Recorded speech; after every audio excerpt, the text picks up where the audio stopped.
Good morning, dear student. Welcome to the Way Up Solution number 1 study channel of West Bengal. তো আমি তোমাদের Dalton sir, তোমরা এখন পাচ্ছ মিক্সড জিকে প্র্যাকটিস ক্লাস 22। আজকে 22তম সেশনে সকলকে স্বাগত জানাই। তো তোমরা আমাদের ক্লাস রুটিন যদি দেখো, জানুয়ারি মাসের ক্লাস রুটিন এটাই ফলো করা হচ্ছে, যেখানে আমার ক্লাস সকাল 8:30 থেকে তোমরা পাচ্ছ রেগুলার দ্য ওয়ে অফ সলিউশনে। তো আমাদের অফিসিয়াল ভেরিফাইড টেলিগ্রাম গ্রুপ আছে দ্য ওয়ে অফ সলিউশন, এখানে প্রত্যেকে জয়েন করবে। ভেরিফাইড চিহ্ন, টিক চিহ্ন দেখে তুমি জয়েন করবে। এখানে সমস্ত ক্লাসের লিংক, নোটিফিকেশন তুমি একদম টাইম মতো পাবে। এবং আমাদের TWS একাডেমি নামে তোমরা প্লে স্টোরে অ্যাপ পাবে, সেই অ্যাপে আমাদের কিন্তু পেড ক্লাস চলছে। প্রত্যেকে যারা প্রয়োজন আছে যে ব্যাচ, সেই ব্যাচ তোমরা নিতে পারবে। তো চলো আজকের আলোচনা আমরা শুরু করছি। প্রথম প্রশ্ন, কোষের প্রোটিন ফ্যাক্টরি বলা হয় কাকে? তো প্রত্যেকে যারা কানেক্ট হয়ে গেছে অবশ্যই সেশনটি লাইক করো, শেয়ার করো, প্রত্যেকেই লাইক শেয়ার করে দাও। প্রথমে কোষের প্রোটিন ফ্যাক্টরি আমরা বলবো রাইবোজোমকে। কাকে বলবো? রাইবোজোমকে বলা হবে কোষের প্রোটিন ফ্যাক্টরি। ওকে, নিউক্লিয়াসকে কি বলা হয়? কোষের মস্তিষ্ক, মস্তিষ্ক বলা হয়। মাইটোকন্ড্রিয়াকে কি বলা হয়? পাওয়ার হাউস অফ সেল, তাই তো, কোষের শক্তি ঘর।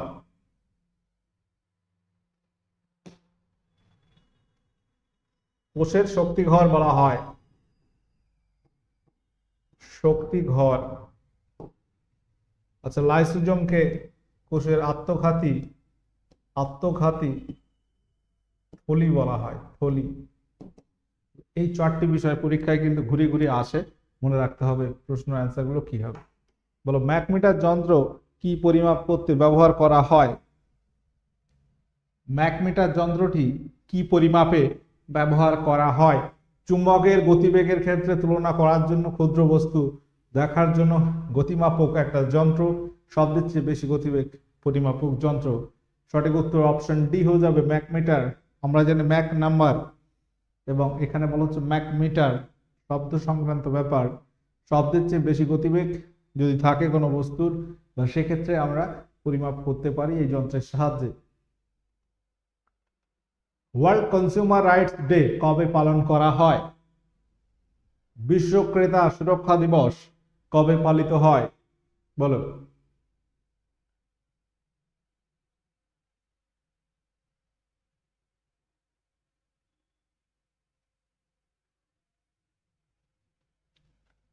বিশ্ব ক্রেতা সুরক্ষা দিবস পালন করা হয় কবে? 15ই মার্চ হয়ে যাবে এখানে সঠিক উত্তর, অপশন বি এখানে কারেক্ট উত্তর হয়ে যাবে। আচ্ছা, পরবর্তী কোশ্চেন, সম্প্রতি কে নীতি আয়োগের পরিচালন বোর্ডের পূর্ণ সময় সদস্য হিসেবে নিযুক্ত হলেন? এখানে বিগত 1 বছরের আমাদের বিষয় কিন্তু কভার করতে হবে, এবং সেগুলো কারেন্ট অ্যাফেয়ার্স এর মধ্যেই ধরা হয়। তো নীতি আয়োগ আমরা জানি, নীতি আয়োগ, তাই তো। নীতি আয়োগ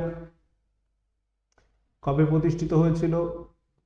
2015 সালের 1 জানুয়ারি থেকে নীতি আয়োগ শুরু হয়েছিল।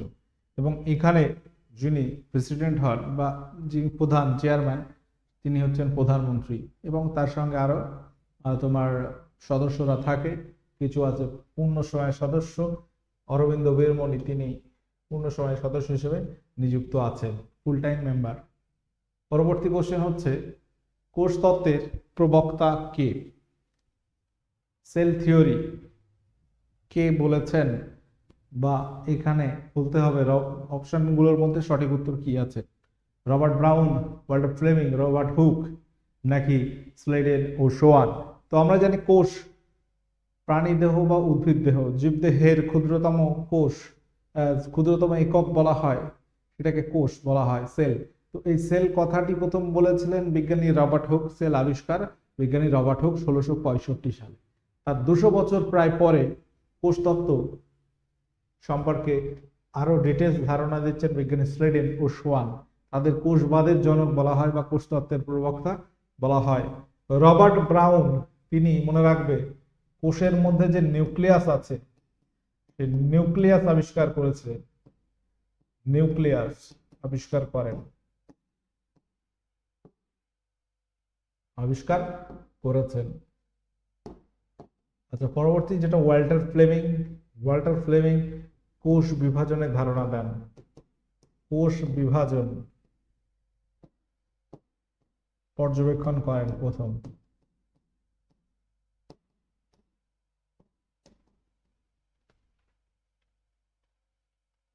ভারতের বৃহত্তম ম্যানগ্রোভ অরণ্য অঞ্চল নিম্নের কোনটি?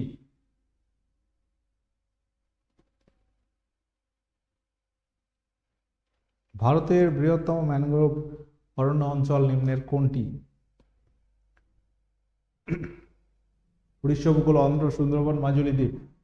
তো ম্যানগ্রোভ অরণ্য অঞ্চলের মধ্যে বৃহত্তম হচ্ছে ম্যানগ্রোভ অরণ্য, সেটা আমাদের পশ্চিমবঙ্গের সুন্দরবন বা সুন্দরবন ম্যানগ্রোভ অঞ্চল। ভারতের বর্তমান সিজিএ হিসেবে কে নিযুক্ত আছেন? সিজিএ এর ফুল ফর্ম কি বলতো? আচ্ছা, এখানে যে অপশন গুলো আছে সেটাকে বলে নিই। ভারতী দাস, প্রদীপ সিং, বিজয় দেবরকুন্ডা, শ্রী দুবে। তো সঠিক উত্তর অপশন ডি মনে রাখবে, শ্রী দুবে বর্তমান সিজিএ। সিজিএ হচ্ছে controller general of accounts. Controller general of accounts, এটা হচ্ছে সিজিএ এর পুরো কথা। সিজিএ টা কি? The department of expenditure, ministry of finance, এর মধ্যে এটা পড়ছে সিজিএ। তিনি হচ্ছেন is the principal accounting advisor of government of India and is responsible for establishing and maintaining a technically sound management accounting system। এবং শ্রী দুবে তিনি 28তম সিজিএ, ভারতবর্ষের 28তম। Bharati Das CGA ছিল, তিনি ছিলেন 27তম।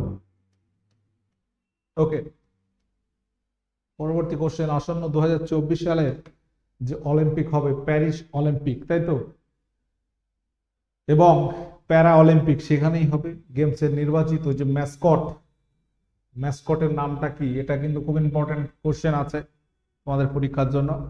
ম্যাসকট, একটা প্রতীকী ছবি থাকে দেখবে, সেটা হচ্ছে লেস পাইরেজেস। অপশন ডি এখানে সঠিক উত্তর আছে। লাইভ ছিল সেটা 2022 কাতার বিশ্বকাপে। ব্রাশ সংকর ধাতুটি কি দিয়ে তৈরি?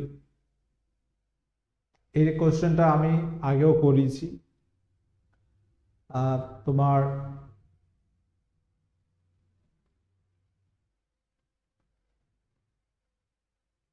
বলো কি হবে? সঠিক উত্তর হচ্ছে তামাদস্তা। কোশ্চেনটা তোমার সম্ভবত এসেছিল কদিন আগে কেপিএসআই তে। 2023 ওয়ার্ল্ড কাপ ক্রিকেটে প্লেয়ার অফ দ্য সিরিজ হয়েছে নিম্নের কে?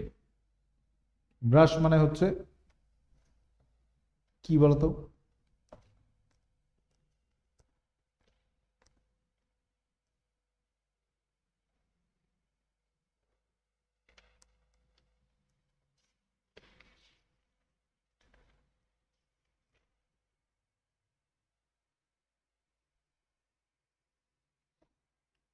ব্রাশ মানে পিতল, যেটা এসেছিল কদিন আগে সম্ভবত কেপিএসআই তে এসছে প্রিন্সে।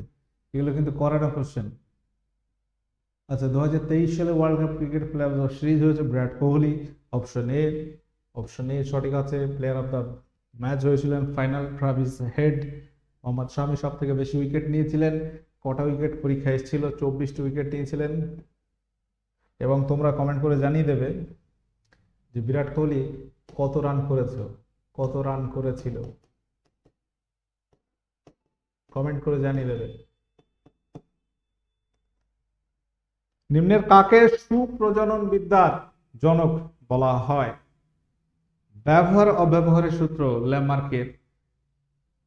ডারউইনের হচ্ছে নির্বাচনবাদ তত্ত্ব, প্রাকৃতিক নির্বাচনবাদ থিওরি রয়েছে। গ্রেগর জোহান মেন্ডেল, তাকে বলা হয় সুপ্রজনন বিদ্যার জনক। এখানে ভাইসম্যান, তার থিওরি হচ্ছে জার্মপ্লাজম থিওরি। পশ্চিমবঙ্গের আয়তন ভারতের কত শতাংশ? পশ্চিমবঙ্গের আয়তন ভারতের আয়তনের কত শতাংশ? বলো সঠিক উত্তর কি হবে এখানে? 7.55, 2.69, 9.5, 13.93। তো এখানে অপশন বি হয়ে যাবে 2.69%, অর্থাৎ 88,752 বর্গ কিলোমিটার। এটা পশ্চিমবঙ্গের আয়তন, যেটা ভারতের আয়তন 32,80+ কত আছে সেটা দিয়ে ভাগ করলে যেটা আসবে সেটাই কিন্তু এটা 2.69 বা 2.7% প্রায়। পশ্চিমবঙ্গের দীর্ঘতম প্ল্যাটফর্মের নাম কি?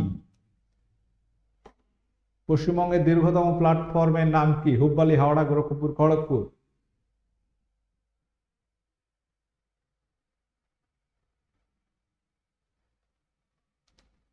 দীর্ঘতম প্ল্যাটফর্ম কি হবে? পশ্চিমবঙ্গের খড়গপুর হয়ে যাবে। যদি ভারতের বলা হতো হুববালি স্টেশন ভারতের দীর্ঘতম প্ল্যাটফর্ম, ঠিক আছে। গোরখপুর উত্তরপ্রদেশে আছে। আমরা যদি দেখি এটা আছে কোথায়? উত্তরপ্রদেশ, ইউপিতে। একটা সময় ছিল ভারতবর্ষের দীর্ঘতম প্ল্যাটফর্ম ছিল খড়গপুর, আমাদের পশ্চিমবাংলার খড়গপুর ছিল। তারপরে কি হলো? গোরখপুর হলো উত্তরপ্রদেশের, সেটা দীর্ঘতম হলো। তারপর দেখছি কর্ণাটকে হুববালি, যেটা বর্তমানে কর্ণাটকে আছে,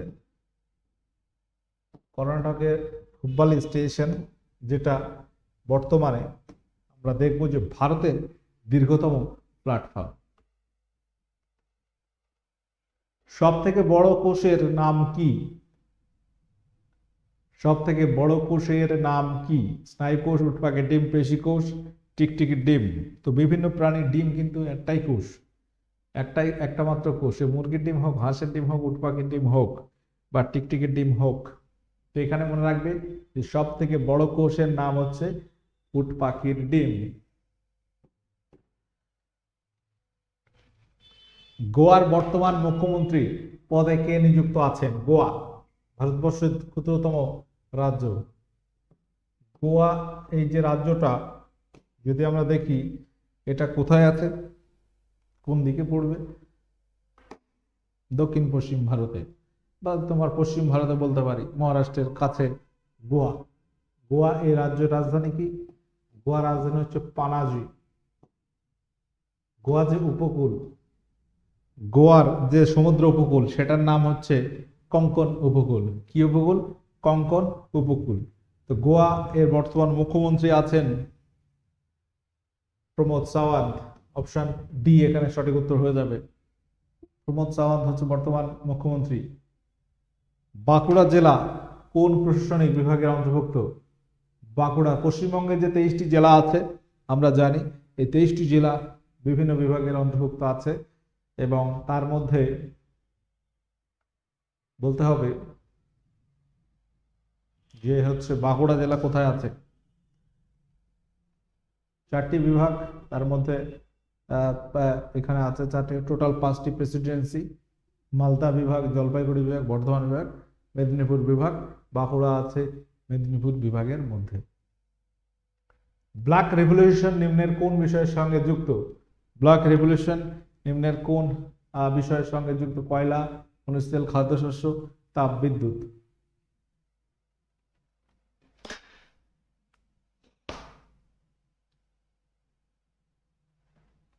ব্ল্যাক বা কৃষ্ণ বিপ্লব, এটা খনিজ তেলের সঙ্গে রিলেটেড। আমরা যদি দেখি খাদ্যশস্য, এটা সবুজ বিপ্লবের সঙ্গে রিলেটেড। সবুজ বিপ্লব বলতে খাদ্যশস্য বা দানাশস্য বোঝায়। সবুজ বিপ্লব, হলুদ বিপ্লব মানে তৈলবীজ, আচ্ছা, নীল বিপ্লব মানে মৎস্য চাষ,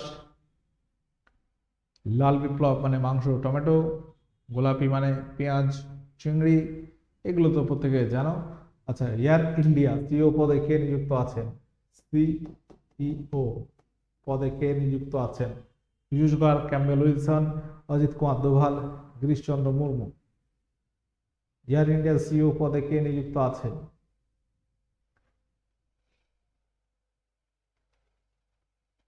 Campbell Wilson, option B.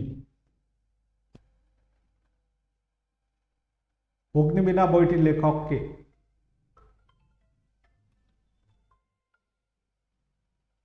Agnibina বইটির লেখক কে?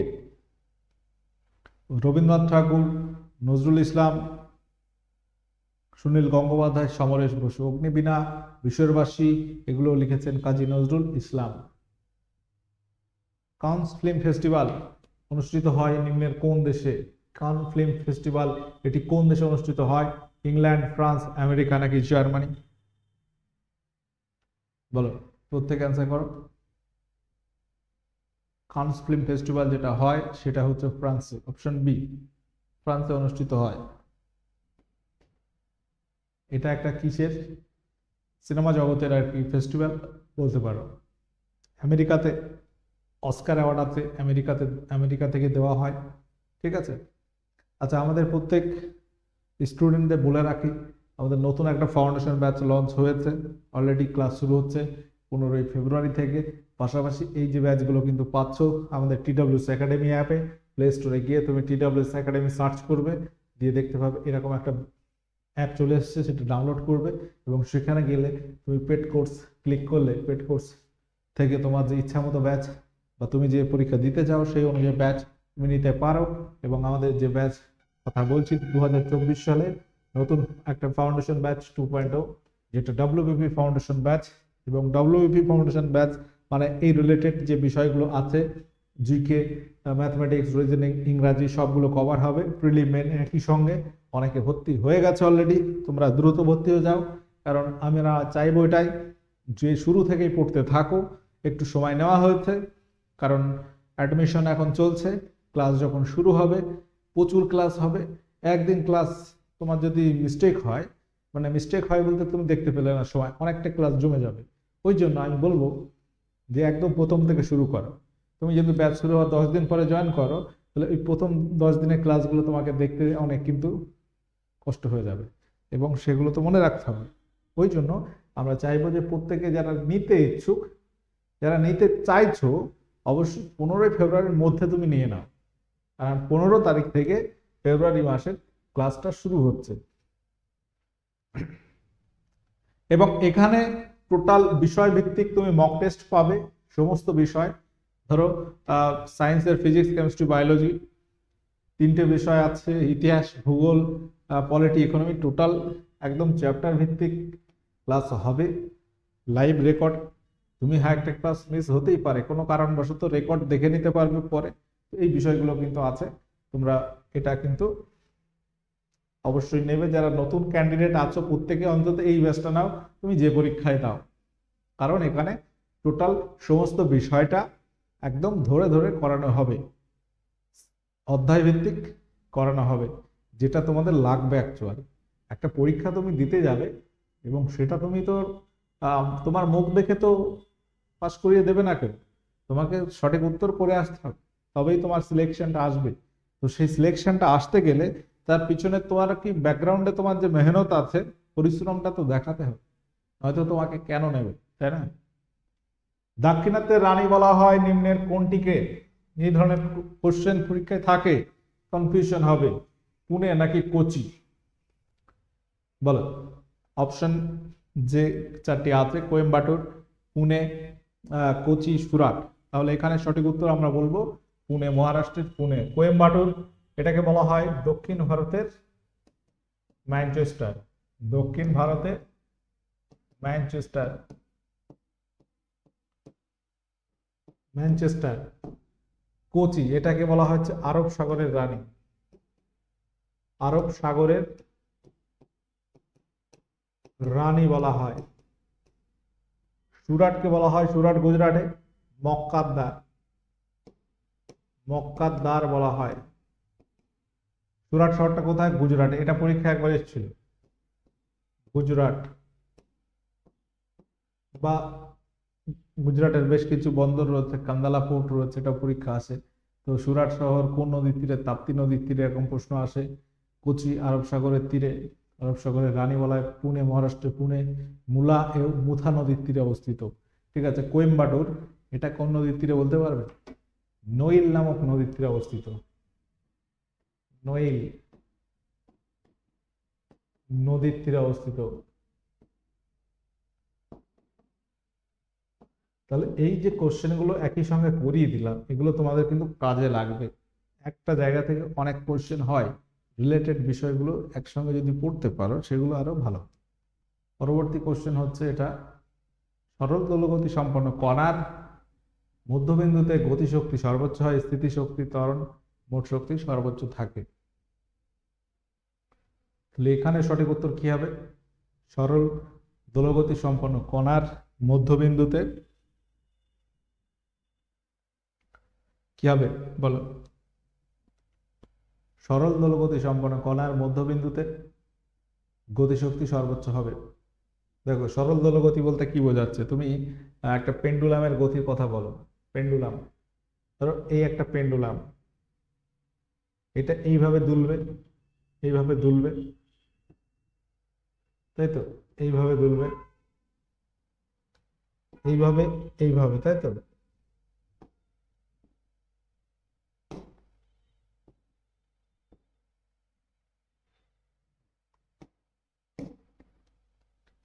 এই ধরো দোলগতি, একটা সরল দোলগতি বা পেন্ডুলামের ছবি, এইভাবে দুলতে থাকে, একবার এদিকে একবার এদিকে। কিন্তু একটা জিনিস তুমি যদি খেয়াল করো, যে যখন একদম প্রান্ত বিন্দুতে পৌঁছায় তখন কিন্তু গতিবেগটা একদম কমে যাবে, গতিশক্তিটা জিরো হয়ে যাবে। আবার যখন এই জায়গায় থাকবে তখন গতিটা সব থেকে বেশি থাকে, এদিকে যাচ্ছে ধরো, গতিশক্তি বেশি, এখানে গিয়ে আবার একটু স্লো হয়ে যাবে, একদম স্টপ হয়ে যাবে, তার আবার চলতে থাকবে। তাহলে মধ্যবিন্দুতে থাকে গতিশক্তি সর্বোচ্চ, আর স্থিতিশক্তি সর্বোচ্চ থাকে প্রান্ত বিন্দুতে। এটাও মনে রাখবে। একই সঙ্গে পাহাড়ের উপর উন্মুক্ত পাত্রে রান্না করা অসুবিধাজনক কারণ কি? পাহাড়ের উপরে উন্মুক্ত পাত্র মানে কি? একদম ঢাকনা নেই সেখানে, মানে একটা সরা নেই, ধরো রান্না হচ্ছে, তো সেইখানে কি হয় যে অসুবিধাজনক কারণ কি? এক নম্বর হচ্ছে তোমার স্ফুটনাঙ্কের ব্যাপার হচ্ছে, স্ফুটনাঙ্কের সঙ্গে চাপের চাপের সম্পর্ক রয়েছে। আমরা জানি যে চাপ বৃদ্ধি হলে স্ফুটনাঙ্ক বাড়ে, যেটা প্রেসার কুকারের নীতিতে কাজে লাগানো হয়। যদি পাত্রে ঢাকনা দাও, চাপটা একটু বাড়ানো হয়। তাহলে এখানে এমনি তোমার যত উচ্চতা উঠবে, আমরা জানি যে পারদস্তম্ভের চাপ বা বায়ু চাপ সেটা কমতে থাকে। তাহলে সেখানে আমরা বলতে পারি যে নিম্ন বায়ুচাপ, তার কারণে এখানে অসুবিধাজনক হয়। একটি সাইকেলের টায়ার হঠাৎ ফেটে গেলে, একটি সাইকেলের টায়ার হঠাৎ ফেটে গেলে প্রক্রিয়াটি কি ধরনের হবে? সমাসন, সমচাপ, রুদ্ধতাপ, সমায়তন, পরিবর্তন। তাহলে এখানে সঠিক উত্তর কি পাবো আমরা? একটি সাইকেলের টায়ার হঠাৎ করে ফেটে গেলে আমরা বলবো এটা রুদ্ধতাপ পরিবর্তন।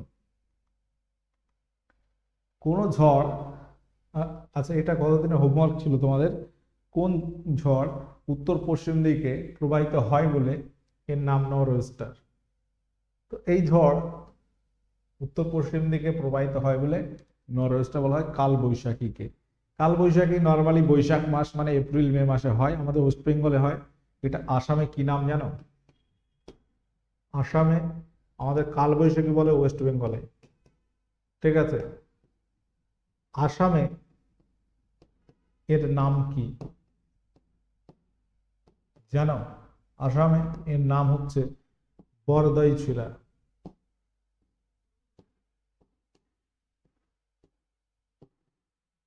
আসামে এটাকে বলা হয় বরদই ছিলা। অপশন এখানে এরকম তোমরা পাবে সেক্ষেত্রে। ওকে, তাহলে এই যে জায়গাগুলো, লু ঝড়, লু একটা উষ্ণ ঝড় যেটা গ্রীষ্মকালে দেখা যায়। আশ্বিনের ঝড় যেটা শরৎকালে, শরৎকালে ঝড়টা দেখা যায় অক্টোবর নভেম্বর মাসে।